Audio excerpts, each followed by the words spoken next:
Allahumma hdini wa saddidni. Allahumma hdini wa saddidni. Assalamualaikum warahmatullahi wabarakatuh. A'udzu billahi minasyaitonir rajim. Bismillahirrahmanirrahim. Alhamdulillahilladzi hadana li hadza wa ma kunna linahtadiya laula an hadana Allah. Allahumma salli ala sayyidina Muhammadin wa ala ali sayyidina Muhammad kama sallaita ala sayyidina Ibrahim wa ala ali sayyidina Ibrahim wa barik ala sayyidina Muhammad wa ala ali Muhammad kama barakta ala sayyidina Ibrahim wa ala ali sayyidina Ibrahim adada khalqika wa ridha nafsika wa zinata arshika wa midada kalimatik wa la hawla wa la quwwata illa billah al-aliyyil azim. ولا حول ولا قوة إلا بالله العلي العظيم. ولا حول ولا قوة إلا بالله العلي العظيم. رب اشرح لي صدري ويسر لي أمري واحلل عقدة من لساني يفقه قولي. اللهم اهد قلبي وسدد لساني بحق سيدنا محمد صلى الله عليه وسلم. Saya sambung siri yang kedua tentang tanggungjawab suami ataupun hak isteri dan anak-anak. Tanggungjawab suami yang saya nak fokus untuk zaman ini, satu saja saya nak fokus, iaitulah betapa ramainya hari ini yang mengabaikan nafkah dari sudut pemberian wang ataupun untuk belanja makan kepada isteri dan anak-anak. Ayah-ayah, abang-abang yang dirahmati Allah SWT sekalian, selepas diijab qabul, apabila sahaja isteri tadi kita bayar mahar dia dan dia pun melangkah kaki masuk ke dalam rumah kita, maka wajiblah ke atas bahu si suami tadi banyak benda yang berkait dengan isterinya, iaitulah hak isteri yang dikahwini oleh beliau. Antara yang saya nak sebut dalam tajuk ni, saya nak tumpu tentang nafkah, iaitu ada 5 benda. Yang pertamanya nafkah untuk makan minum, pakaian, tempat tinggal, alatan kebersihan diri dan juga rawatan perubatan lah kalau si isteri itu sakit. Seorang suami wajib dan akan disoal oleh Allah tentang memberi makan kepada isteri dan anak-anaknya sehari 2 kali dengan makanan yang kenyang. Kalau nasi saja, dia berdosa. Lauk saja pun dia berdosa sebab kalau si isteri itu datang daripada bi'ah ataupun suasana makan nasi dengan lauk, makan nasi dengan lauk lah, dia kena jamu, tak boleh lauk saja.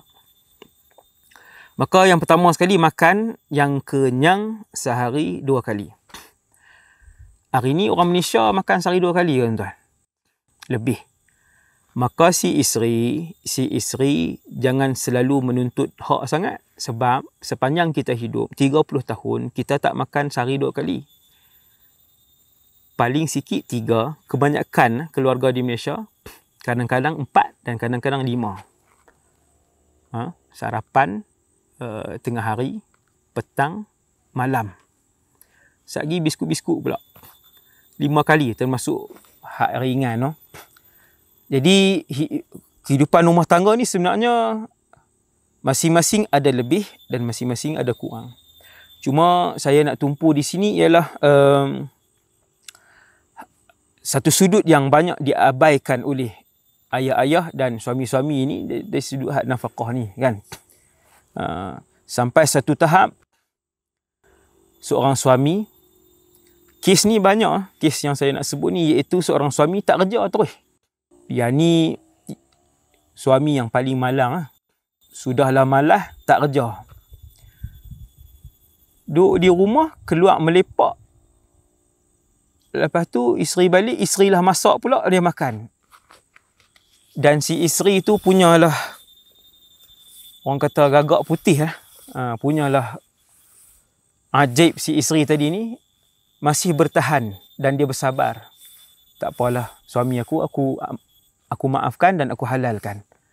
Yang tu tidak disoalkan oleh Allah Subhanahu Wa Taala. Kalau si isteri tu dengan ikhlas, halalkan daripada dalam hati dia. Tuan-tuan. Jadi nafkah ni makan, kemudian yang kedua tempat tinggal. Tempat tinggal pula syarat dia dalam tempat tinggal tu, rumah tu ada tempat untuk si isteri bersih, bersuci, mandi, maksudnya tak nampak aurat dia. Kalau suami suruh mandi sungai dah, dia kata rumah ni tak ada air layak. Yang tu tempat itu tidak menyediakan nafkah yang baik. No, tempat tinggal yang ada tempat untuk isteri bersih diri dan bersuci, dan yang keduanya dalam tempat tinggal itu tidak ada seteru kepada isteri. No, contohnya isteri tak berapa nak ngam sangat dengan kakak ataupun adik si suami sebagai contohlah. Itu tempat tinggal, dan kemudian pakaian lah. Setahun sebanyak 2 pasang beli. 2 pasang start daripada atas sampai ke stokin. No, anak tudung, baju hak dalam, baju yang luang, seluar yang dalam, seluar ataupun kain yang luang, kemudian kasut, kemudian menutup kaki, stokin lah. Betul, no? Yang wajib. Kemudian peralatan mandi, dan peralatan membersihkan diri. Pencuci muka dia, sabun badan dia, shampoo dia, ubat gigi dia. Betapa banyaknya hari ni orang lelaki-lelaki daripada 10 orang, tuan-tuan, separuh mengabaikan tanggungjawab ni. No, saya ambil peluang untuk cakap benda ni untuk peringatan khusus diri saya dan kita semua, untuk bakat-bakat kita muhasabah, untuk kita takut dengan apa yang Nabi sebut bila Nabi kata kafa bil mar'i ithman an yudayya man yaqut. Cukuplah dengan dosa satu orang yang mengabaikan tanggungjawab orang-orang yang dia perlu memberi nafkah makan, kata Nabi. Hak tu pun cukup dah. Satu hari dia tak pergi makan, satu dosa yang dia buat sehari tu. Sehari 2 kali makan, 2 dosa. Dengan anak-anak lagi, 8 dosa. Ada orang bukan 2 bulan, 11 tahun berkahwin, isteri yang keluarkan. Betapa malang si suami ini. Walaupun si suami ini orang agama, ataupun walaupun si suami ini dia duk mengajar Quran, walaupun si suami ini dia sendiri yang maksudnya duk bawa orang pergi umrah. Tuan-tuan, ni saya sebut contoh macam tu je lah. Tuan-tuan, maka rugilah keadaan diri dia macam tu. Jadi salah kalau si suami tidak memberikan nafkah kepada isteri. Salah juga kalau si suami, isteri dia bekerja, maka dia membahagikan tanggungjawab. Dia kata rumah dengan kereta banyak, 2,000 abang bayar. No, api, ayam, barang dapur sayang beli. Isteri ni kalau nak bercakap bergaduh. Kalau tak bercakap tak bergaduh. Cumanya duk pendam. Isteri tak redha, tak ikhlas. Bukan saya nak kata isteri jahat, maksudnya kalau dah 18 tahun dia yang duk keluar, si isteri tu bahagi seorang separuh pula. Gaji isteri habis 2,500 tiap-tiap bulan, suami pun habis juga 2,000. Kan? Sedangkan dia ada lebih lagi. Dia ada lebih, bukan tak ada lebih. Tapi dah dia tengok si isteri tu kerja, dia suruh isteri buat keluar. Banyak tak berlaku? Sangat banyak. Sangat banyak. No? Cuma saya nak ingatkan, kes yang ketiga, kalau si suami tu mampu, ni kes keadaan yang lain. Si suami mampu, kemudian si suami tak mau isteri bekerja. Si suami kata, duduk rumah, jaga anak-anak, besarkan anak-anak, bagi makan makanan yang bersih, halal, tidak syubhah. Kamu yang masak, kamu yang kemas rumah, yang tu yang aku nak. Maka si isteri wajib taat. Janganlah lawan. No? Kalau si suami tu dah mampu untuk hidup sederhana, tuan-tuan. Hidup sederhana, ada rumah, ada kereta, ada peti basuh, ada peti air, hidup sederhana, makan pun 3-4 kali sehari, cukuplah. Cuma dia tak mampu nak mewahkan. Maka wahai si isteri, ingat, keempat-empat ketua wanita syurga semua suri rumah. Keempat-empat ketua wanita syurga, kesemua mereka adalah suri rumah yang berkhidmat kepada suami dan membesarkan anak-anak. Ini ramai yang terlepas pandang. Adapun isteri yang memang suami dia minta dia kerja, dia kata tak apalah kerja. Nah, suami yang minta untuk kerja supaya boleh bantu dia, tak ada masalah. Isteri dia kata tak apa, saya kerjalah, boleh bantu juga. Isteri dia redha, yang tu tidak dikira hutang. Nah, tapi kalau isteri tadi tak redha, tak ikhlas, 30 tahun dah si isteri tu kerja, separuh tuntutan keluarga dia yang belanjakan duit gaji dia, separuh lagi si suami, maka kesemua itu akan dikelak di padang mahsyar sebagai hutang di atas bahu suami. Hati-hati suami-suami. Hati-hati abang-abang, pakcik-pakcik, ayah-ayah yang ada di luar sana. Hati-hati. 30 tahun dah, isteri kerja duk keluar duit, hati-hati. 16 tahun dah, hati-hati. No?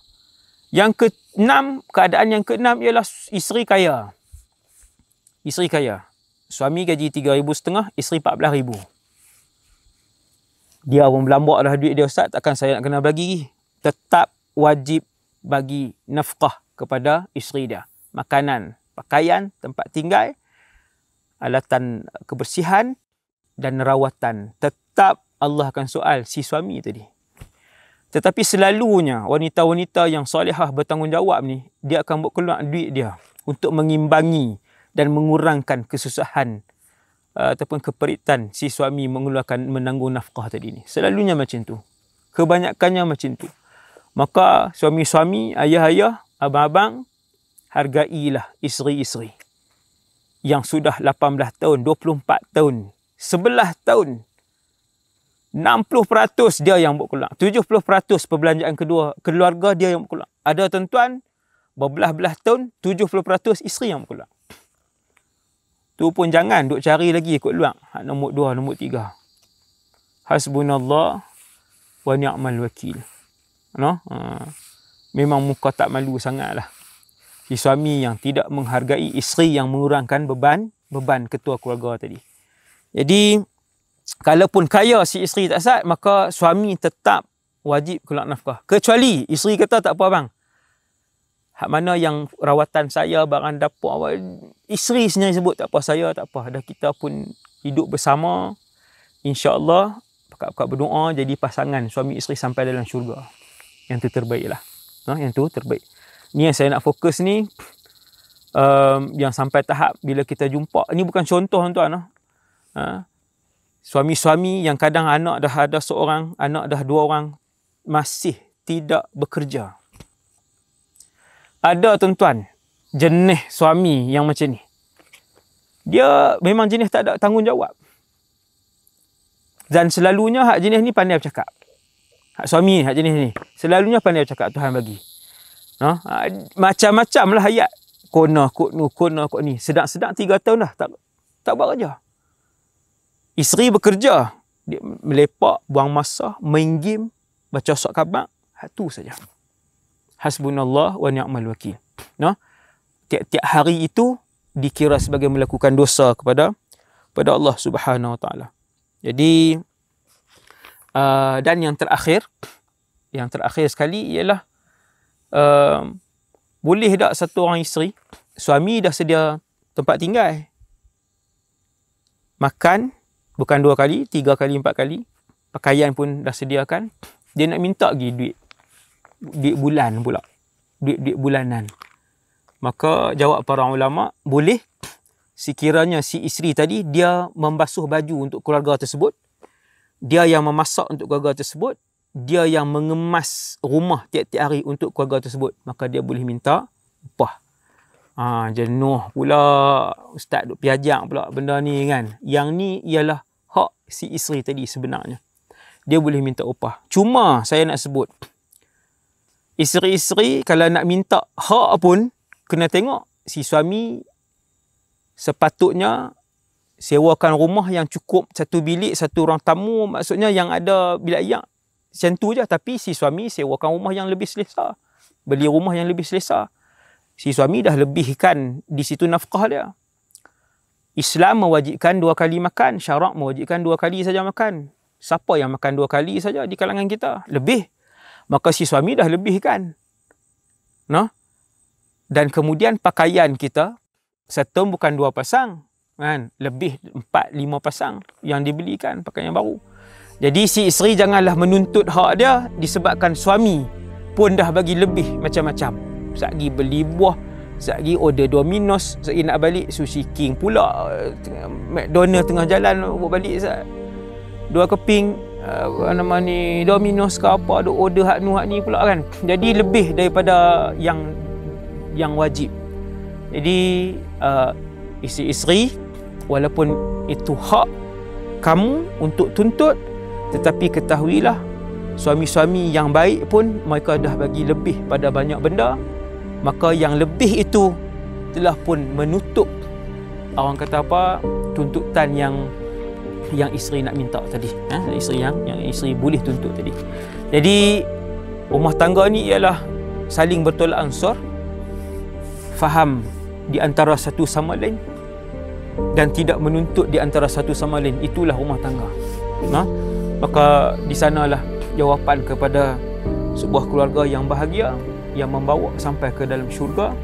Berkekalan pasangan tadi dengan nama suami, dengan nama isteri dalam syurga, kerana masing-masing meraihkan tanggungjawab antara satu sama lain, bertolak ansur dengan tanggungjawab antara satu sama lain. Wassallallahu ala sayyidina Muhammad wa ala alihi wasallam. Assalamualaikum warahmatullahi wabarakatuh.